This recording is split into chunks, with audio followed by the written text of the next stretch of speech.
बुलवाया अपने दरबार में। जब जाने लगी तो हज़रत इब्राहिम सलाम ने, उनको मालूम था, उन्होंने कहा कि अगर वो पूछे तुमसे कि तुम्हारे साथ है वो कौन है तुम्हारे, तो कहना कि भाई बहन के रिश्ते को बड़ा वो एहतराम करता था कि शायद वो कहीं नालायक तुम्हारे साथ बुरी नजर न डाले। और वो इस्लामी एतबार से बहन थी, इस्लामी बहन थी। वो जब वो गई वहां तो 10 दराजी उसने किया, उस पर ज़्यादती करना चाहा। अल्लाह ताला ने जो उनको हुस्न जमाल दिया था, उनके हुस्न जमाल को देख करके उसने 10 दराजी की, लेकिन अल्लाह रब्बुल आलमीन ने उसी वक्त उसको माजूर कर दिया। उसके ऊपर फालिज का अटैक हुआ और उसका हाथ कपकपाने लगा। हाथ काम नहीं कर रही है, उसका हाथ काम नहीं कर रहा मेरे भाइयों। हाथ वो बढ़ाता है लेकिन हाथ काम नहीं कर रहा है।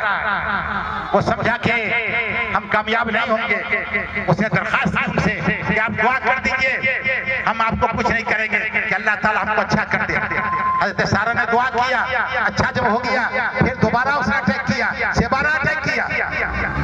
लेकिन जब उनकी करामत को देखा और उनकी सालहियत और उनकी नेकी को देखा तो उसने कहा कि हम इसमें कामयाब नहीं हो सकते।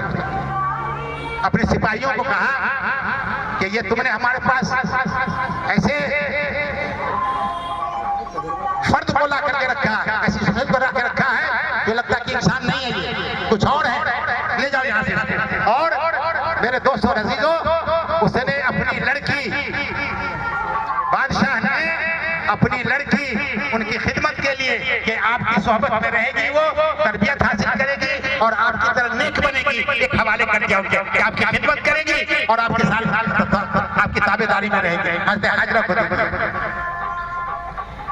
हज़रत हाजरा और हज़रत सारा दोनों को लेकर के अल्लाह ताला ने उनको हुक्म दिया कि अब यहाँ से तुम निकलो मिस्र से, जहाँ लोग तुम्हारी दावत कबूल नहीं कर रहे हैं, तो हिजाज का सफर बदलेगा।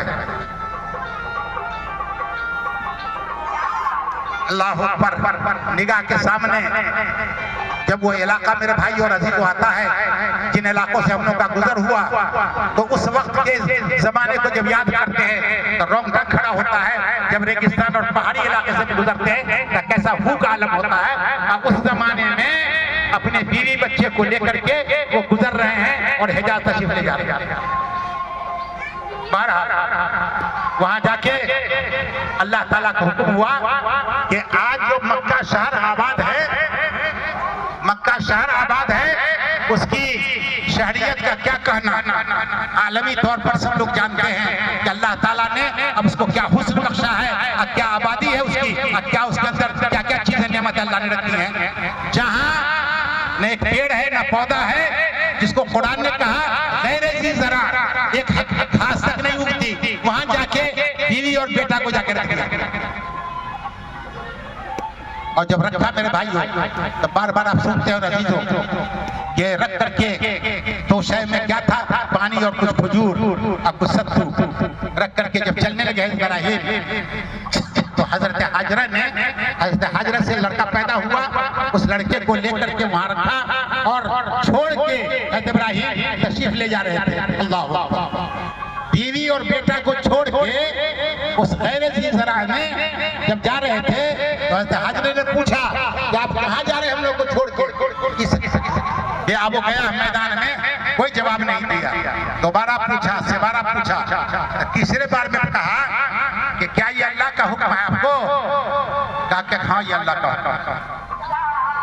मेरी बहू बेटियों तवज्जो से सुनो कि उसने खातून का क्या जवाब था। अल्लाह अकबर। वो कहती हैं कि अगर अल्लाह का हुक्म है तो आप जाइए, अल्लाह ताला मेरी और मेरे बच्चे की हिफाजत करेगा। चुनांचे अल्लाह ने हिफाजत किया और आपने देखा कि कैसे अल्लाह रब्बुल आलमीन ने उनके तमाम मनासिक को और कारनामे को रहती दुनिया तक, जब तक कि हम और आप और हमारे बाजू नस्ल आती रहेगी, सबको सुन्नत अल्लाह ने करार दिया। और आज लाखों की तादाद में हाजी मीना के मैदान में मौजूद हैं। उन लोगों ने सारे मनासिक अदा किए, वो सब हज़रत हाजरा का, हज़रत इब्राहिम का, इस्माइल का किया।